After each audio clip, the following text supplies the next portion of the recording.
Доктор Джо Диспенза. Ақылдың мүмкіндігі шексіз. 9-шы тарау. Жаяу жүру кезіндегі медитация. Рухани дәстүрлердің көпшілігі медитацияның 4 позициясын мойындайды. Біздің жетілдірілген семинарларымызда олардың бәрі қолданылады. Отырып жасайтын медитацияны сіз қазірдің өзінде үйреніп жатырсыз деп үміттенемін. Тұру және серуендеу кезінде жасалатын медитация туралы сіз осы тараудан білесіз. Содан кейін жатып орындалатын медитация да бар. Бұл медитацияның барлығы белгілі бір мақсатқа қызмет етеді. Сондай-ақ белгілі бір орын мен уақытқа сәйкес келеді. Әрқайсысы біздің ішкі күйімізді сақтап реттеуге көмектесуге бағытталған. Бірі екіншісінен бастау алады, толықтырады. Ал сыртқы ортада не болып жатқаны аса қатты маңызды емес. Сіз отырып орындалатын медитацияны тұрып жасайтын немесе жаяу жүру медитациясымен не үшін байланыстыру керек деп ойлайтын шығарсыз. Таңертең оянған бойда медитация жасау жаңа күнді бастаудың тамаша тәсілі. Алайда егер сіз бұл энергиямен зейінді күні бойы сақтай алмасаңыз, бірнеше жылдан бері өміріңізді басқарып келе жатқан бейсаналық бағдарламасына қайта оралуыңыз мүмкін. Мысалы, сіз жаңа ғана отырып жасайтын медитацияны аяқтадыңыз деп елестетіп көріңіз. Көзіңізді ашып, жаңа күнді бастауға өзіңізді дайын сезінетін шығарсыз. Мүмкін шын жүректен ашықтық пен кеңдікті сезінерсіз, немесе өз-өзіңізді жеңе аларсыз, энергияңызды дамытып, жаңа болашағыңызбен қауышарсыз. Бірақ көп жағдайда өзіңіздің бейсаналы бағдарламаларыңызға қайта оралып отырасыз. Өзіңізді дамыту, жаңа мәртебеге жету жолындағы бүкіл еңбегіңіз кейде тамақ істеу, жұмысқа бару, балаларды мектеп пен балабақшаға апару, көшеде кездейсоқ ұшырасқан дөрекілік көлік жүргізушісімен дауласу немесе телефонмен сөйлесу секілді бітпейтін маңызды істердің тасасында қалып қоя береді. Басқаша айтқанда, шығармашылық күйден тез шығып кете бересіз. Өйткені сізді бұрыннан таныс бағдарламалар мен эмоциялар тартып тұрады. Мұндай жағдайда болашақтың энергиясынан ажырап қаласыз. Көбіне сіз өзіңіз тапқан энергияны өзіңізбен бірге алып кетудің орнына медитация жасап отырған жеріңізде жоғалтып аласыз. Өйткені сіз энергетикалық деңгейде өткеніңізге қайта оралдыңыз. Осының барлығы менің өзіме де тән болғандықтан бұл туралы көп ойландым. Біздің студенттер энергияны өздерімен бірге алып кетіп, оны күні бойы қалай қолдана алады? Осылайша жаяу жүру медитациясы дүниеге келді. Мен студенттеріме арнап тұру және жүру медитацияларын жасап шықтым. Жиілігіңізді көтеріп, оны нақты өмірмен үйлестіруге қол жеткізген соң, уақыт өте келе бұл сіздің табиғи күйіңізге айналуы үшін сізде осы жоғары энергияны күні бойы ұстап тұру тәжірибесі болуы керек.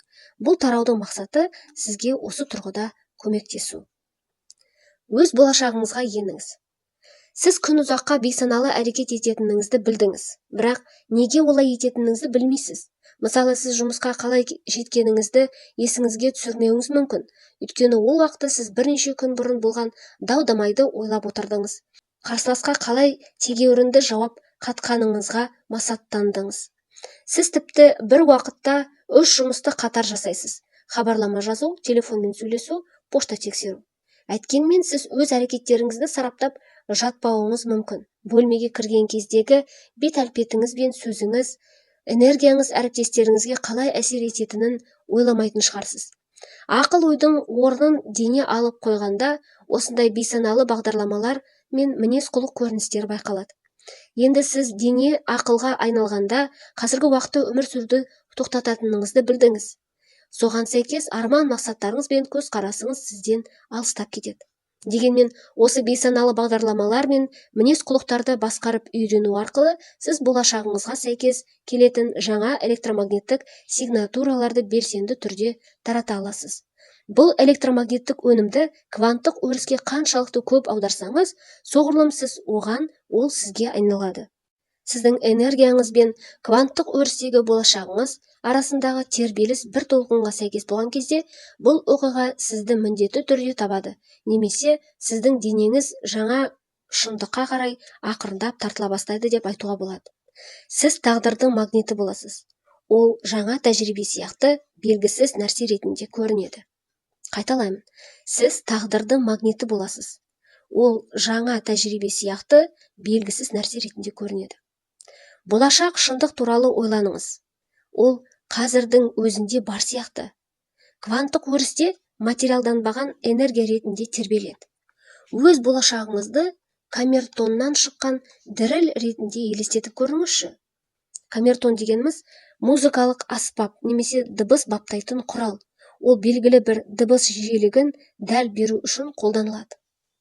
Өз болашағыңызды камертоннан шыққан діріл ретінде елестетіп көріңізші.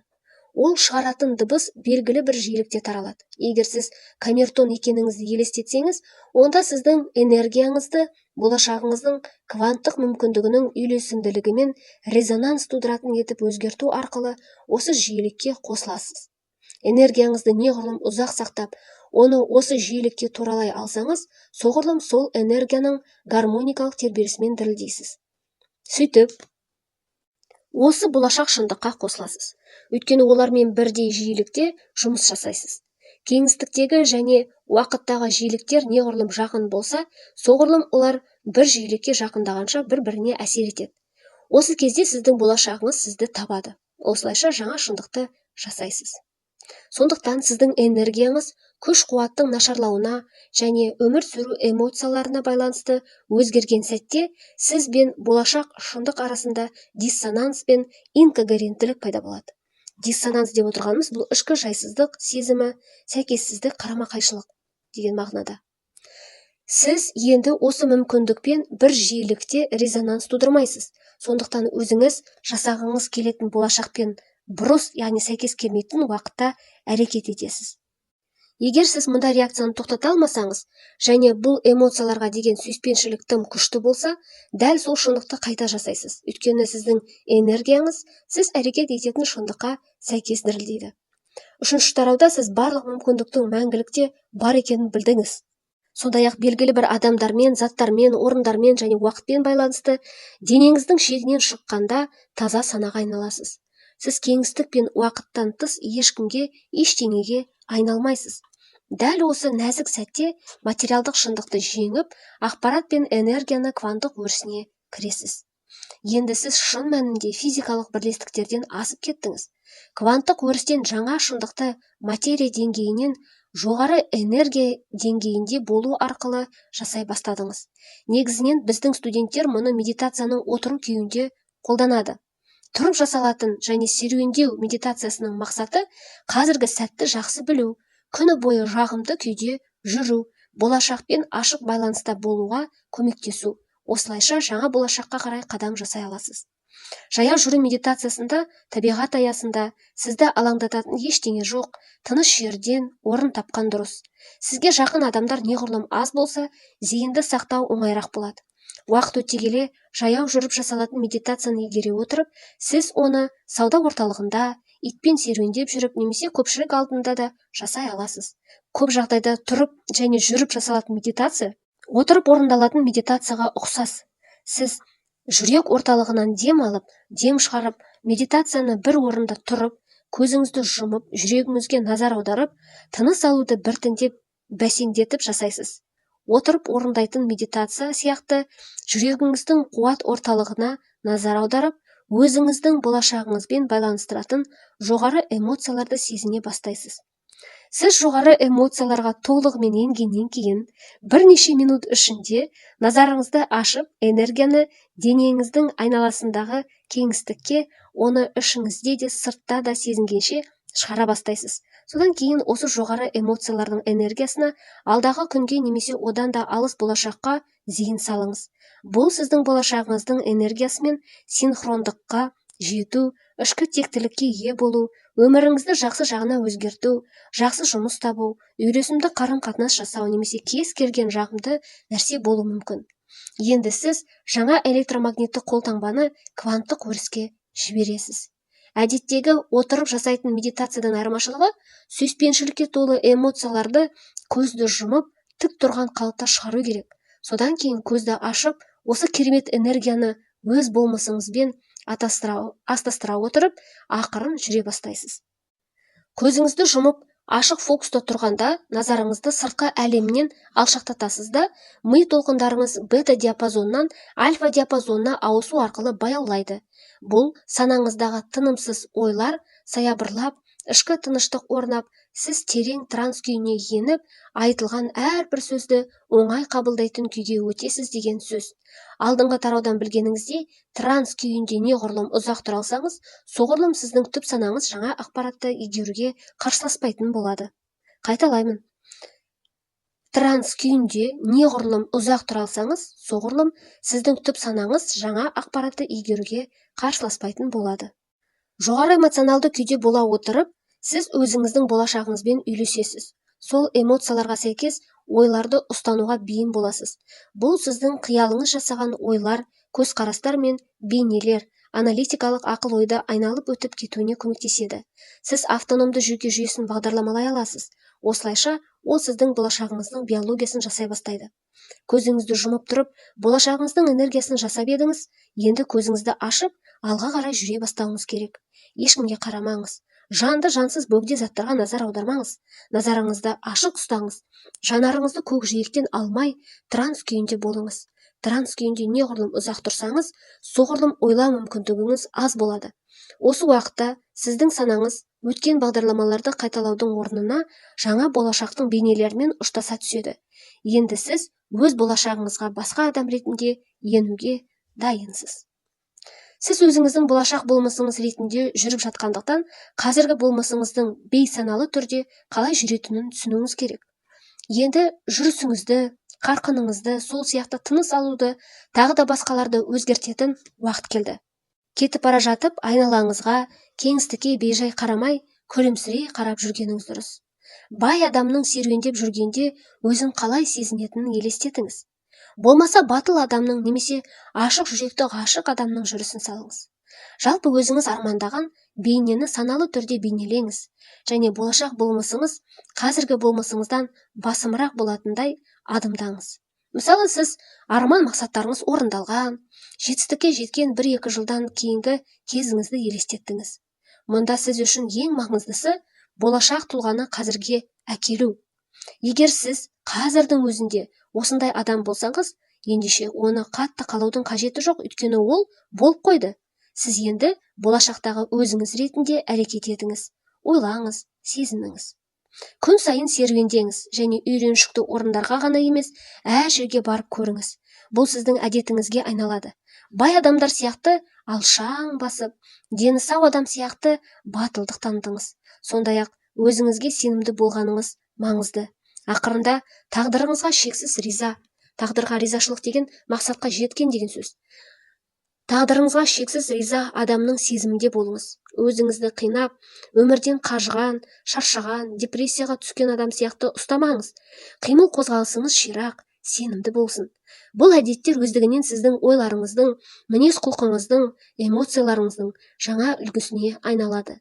Сіз асқақ сезімдерді табиғи түрде сезініп, оларды бойыңызда жүзеге асыра бастаған сәттен-ақ бұл эмоциялар сіздің жаныңызды баурап алады да, сіз шынымен де өзіңіз қалаған тұлғаға айналасыз.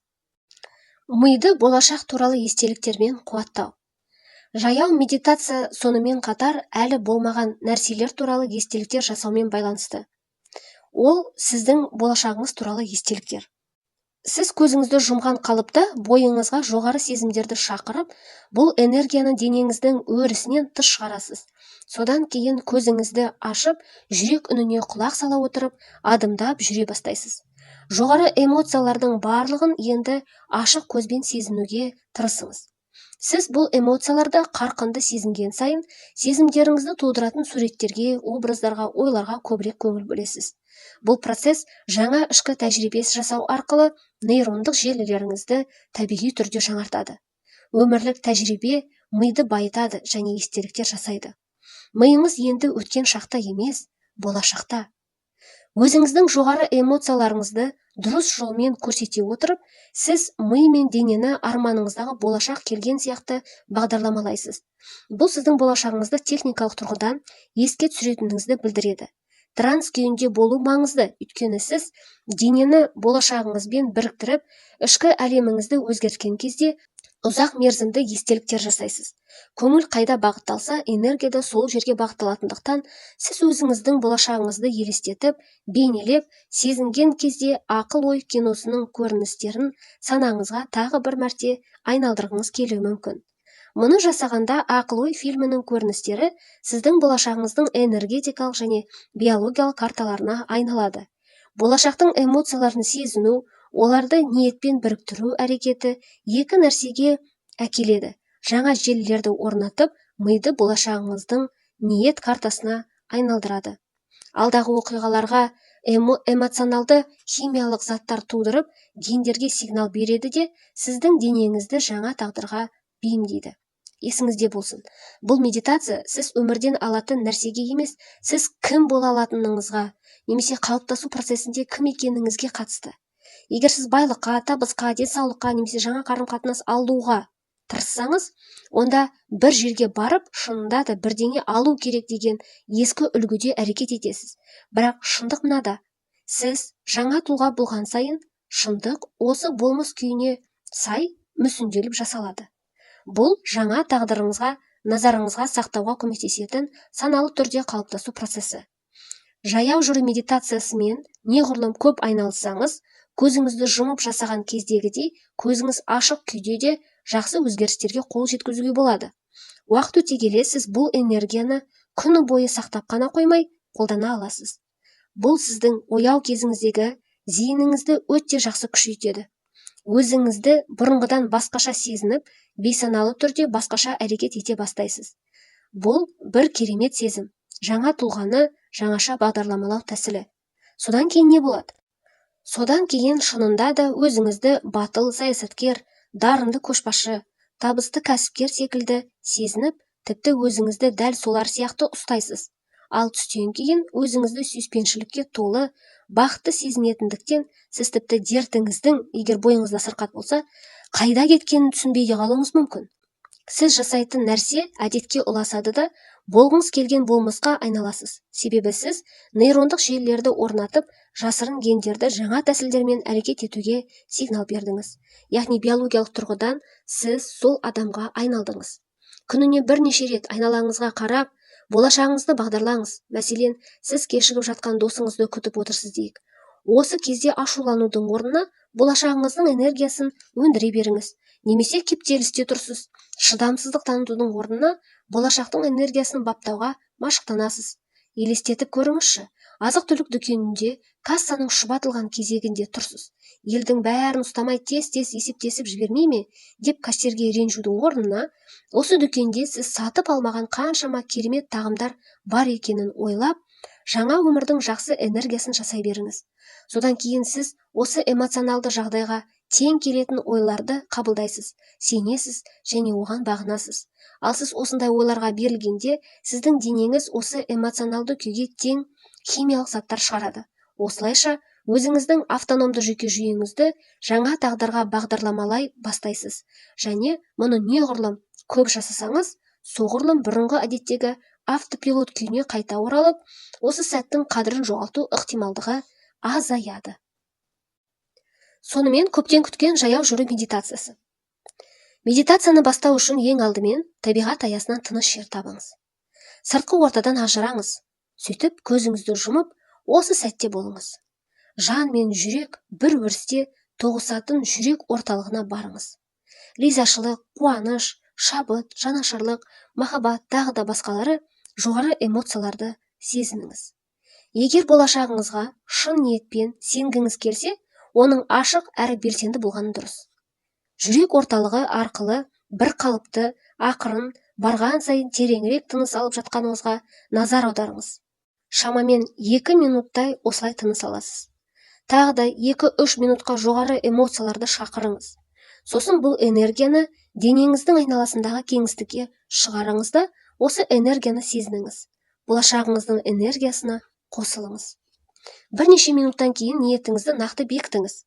Үшінші тарауда сипатталғандай, сіз өзіңізді болашағыңыздың энергиясымен байланыстыратын ерекше қолтаңба белгісін таңдай аласыз.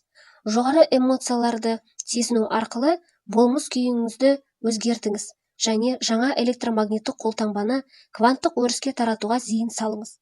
2-3 минут осы күйде тұрыңыз.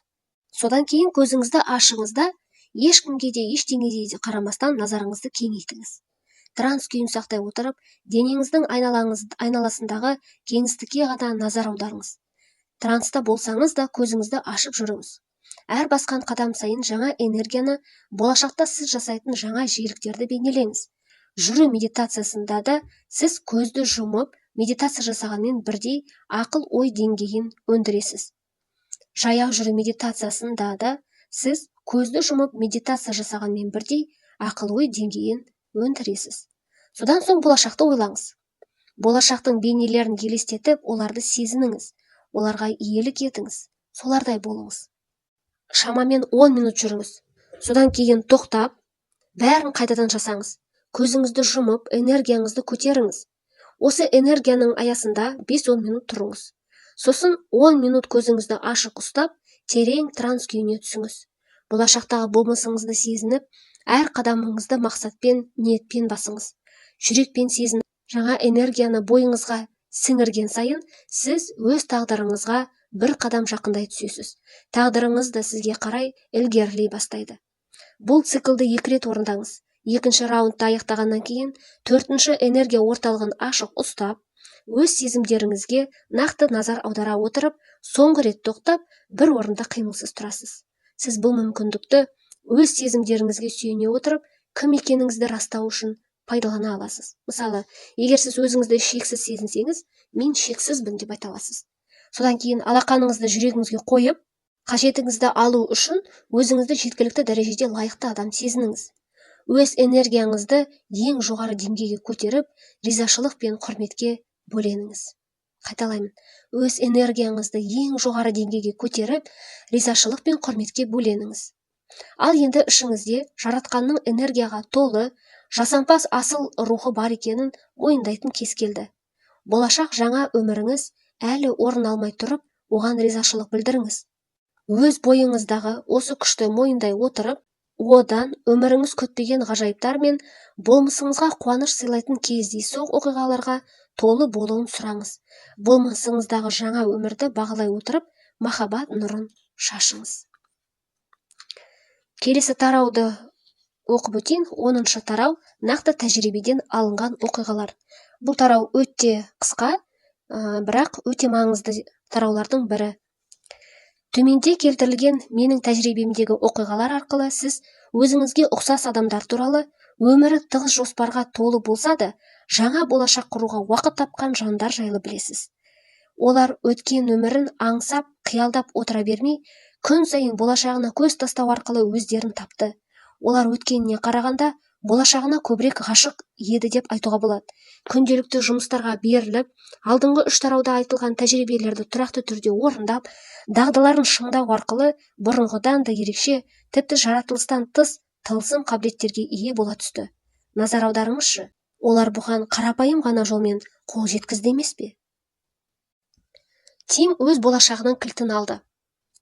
Хэллоуин мерекесімен тұспа-тұс өтетін Сиэтлдегі жетілдірілген семинарымызда біз студенттерден әдетте семинардың алғашқы күнінде өздерінің болашақ бейнесінде киінуін сұраймыз.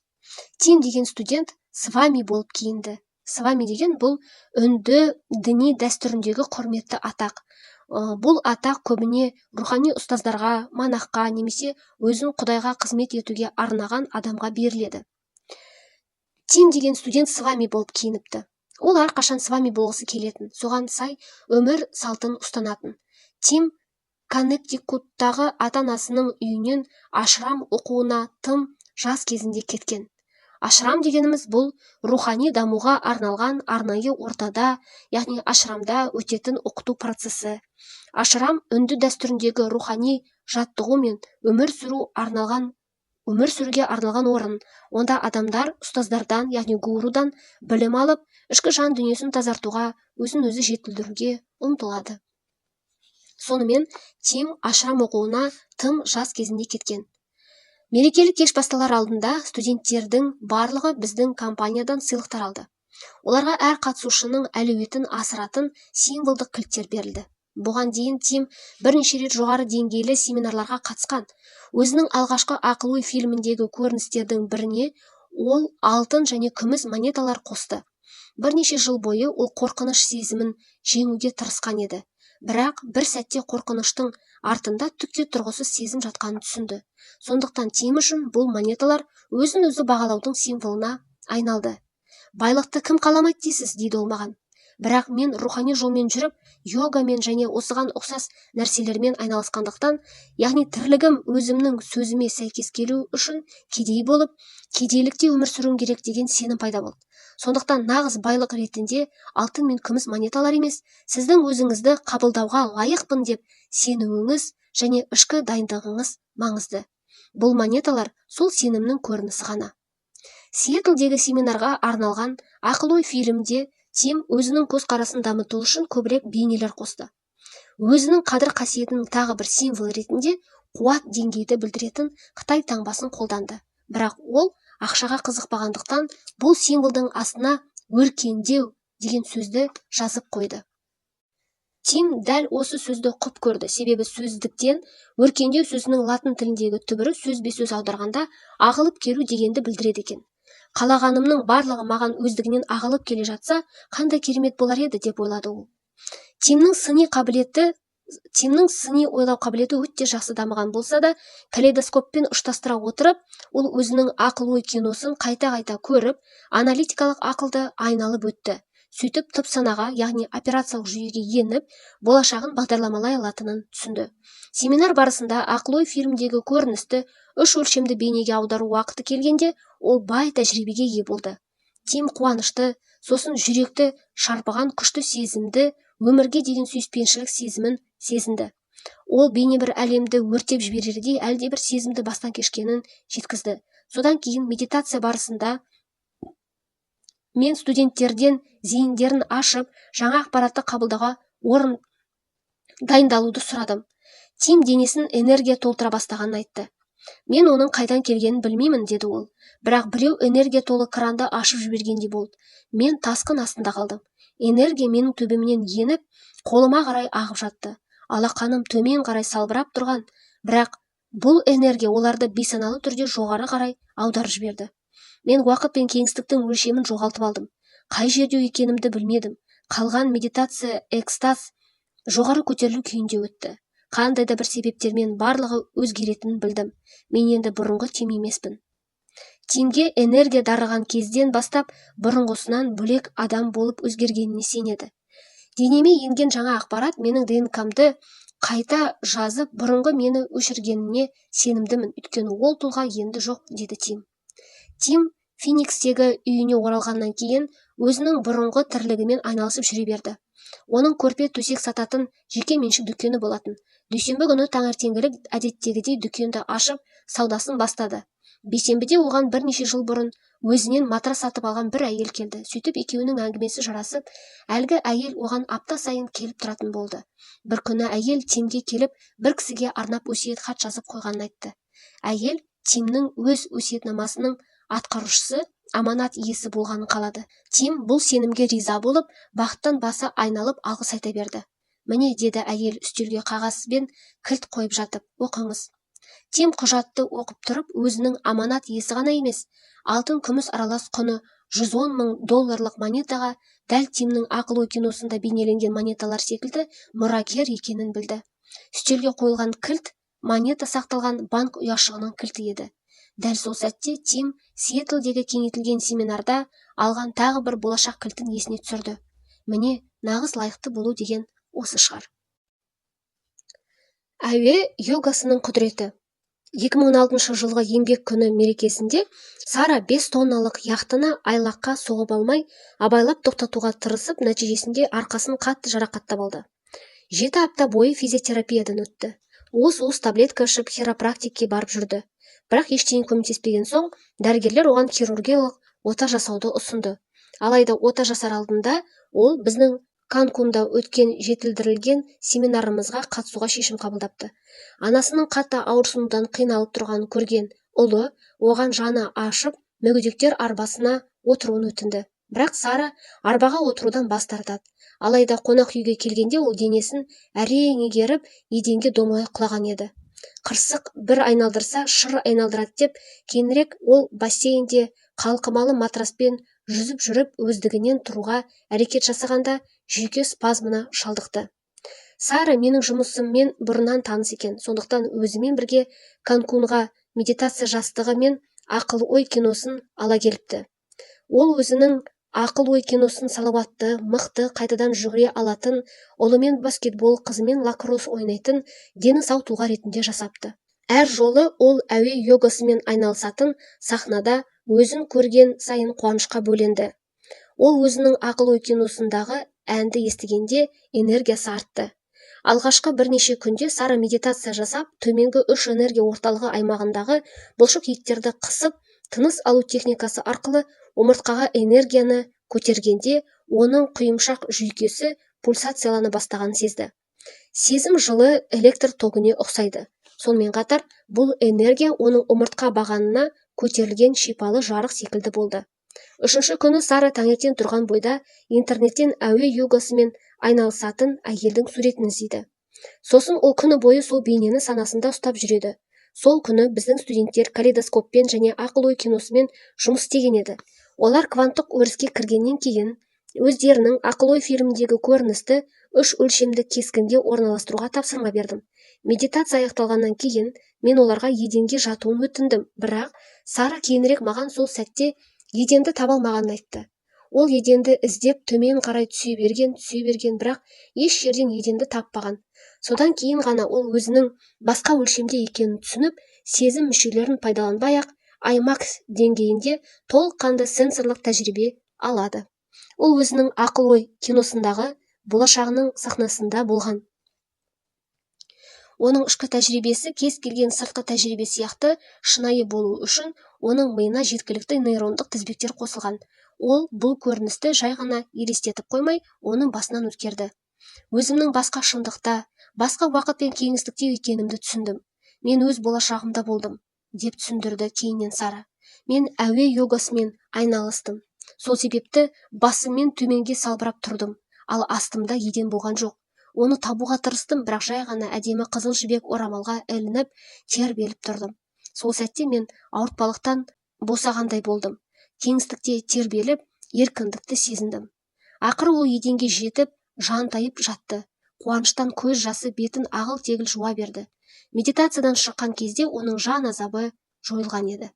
Мен сауығып кеткенімді білдім, деді ол. Өзімнің ақыл-ойымның күшіне таң қалдым және үлкен ризашылық сезімін сезіндім. Ақыл-ой киносы арқылы әр нәрсені армандаған шығармын, бірақ тіпті сол армандардың өзі менің өмірімдегі жақсы өзгерістерді қуып жетер емес. Соңғы әңгіме: Терри болашаққа қадам басты. 2016 жылдың қыркүйегінде Австралия жағалауында жаяу медитация жасап жүрген Терри ерекше мистикалық тәжірибеге тап болады. Медитацияның соңғы бөлігінде сәл аялдағаннан ол бойынан бірлік, жеңілдік, ашықтықты сезінеді. Менің нұсқауларымды орындай отырып, ол өзінің болашақ өміріне лайықты болу ниетімен кванттық өріске қарай ұшқан. Кенет денесіне төбесінен төмен қарай электр қуаты кіріп, жүрегіне қарай ағып жатқанын сезінеді. Энергия бүкіл денеден өтіп, жамбасынан табанына қарай түскенде аяғы еріксіз дірілдей бастайды. Бұл жай ғана дірілдеу емес еді, деді ол маған. Мен ешқашан сезіп көрмеген электр кернеуі болатын. Құлап қалатын шығармын деп қорықтым. Сол сәтте денемнің төменгі жағы түгелімен жансызданып сала берді. Терри өз-өзін ұстай алмай егіліп жылайды. Көз жасымен бірге санасы мен денесі де босап бара жатқанын сезінеді. Құдды уақыт тоқтап қалғандай еді. Ол өзінің денесі шешілмеген эмоцияларға толы өткен өмірінің ықпалында екенін түсінді. Оның бойынан электр тогы өткенде, ол денесінен қою қара заттың шығып жатқанын сезеді. Менің ойымша бұл материя ғана емес, өткен өмірінен қалған үлкен жарақаттар секілді, деп ағынан жарылды ол. Оның ішінде мен 8 жасқа толғанда өз-өзіне қол жұмсап өлмекші болған әкемнің де жарақаты бар сияқты. Осы келеңсіздіктер менің өміріме көлеңке түсіріп, алға жылжуыма мүмкіндік бермеген. Терри осы жарақатпен біте қабысқан, оны шектейтін барлық терең эмоционалды сенімдер, басқа адамдардың бейсаналық көзқарастарының барлығы күл-талқаны шығып, жойылып жатқанын сезді. Шын мәнінде меніме сәйкес келмейтін кез келген нәрсе мені тастап кетіп жатты, деді ол. Шынайы азаттықты бастан өткердім. бұл менің жаным ұзақ уақыт бойы аңсаған нәрсе тұғын. Осы маңызды жұмысты орындау үшін мені жағажайға апарған менің жаным екенін сонда ғана түсіндім. Терри жерге тізерлеп отыра кетіп, ал оның денесі арқылы үлкен махаббат тасқыны ағып жатты. Осы күшке мойынсұна отырып, өзінің бұрын жасаған әрбір таңдауы осы шуақты сәтті көруге ықпал еткенін түсінді. Сол сәтте ол өткен жылы қандай болғанын, содан бері күн сайын дәйекті түрде медитация жасай отырып, өзіне қалай ғашық болғанын көрді. Ол өзінің болашақ болмысы осы қарқынды махаббатты сезіну үшін оны шақырып жатқанын түсінді. Терри өз сезімдерінің үш өлшемді шындығына қайта оралғанда, айналасындағы барлық нәрседен тыныштық пен бірлік сезімін сезінді. Ол өзінің физикалық, психикалық, эмоционалды және рухани табиғатымен терең байланысы туралы айтты. Оның айтуынша, ол бұрын соңды болмаған өз менін сезінген. Бұл тәжірибе маған басқалар сияқты мен де Құдайдың энергиясының бір бөлігі екенімді және оған лайық екенімді есіме салды, дейді ол. 10-шы тараудың соңы. Құрметті тыңдарман, келесі тарауда біз Джо Диспензаның кеңістік, уақыт және уақыт кеңістікке арналған медитациясымен танысамыз. Жіберіп алмаңыздар.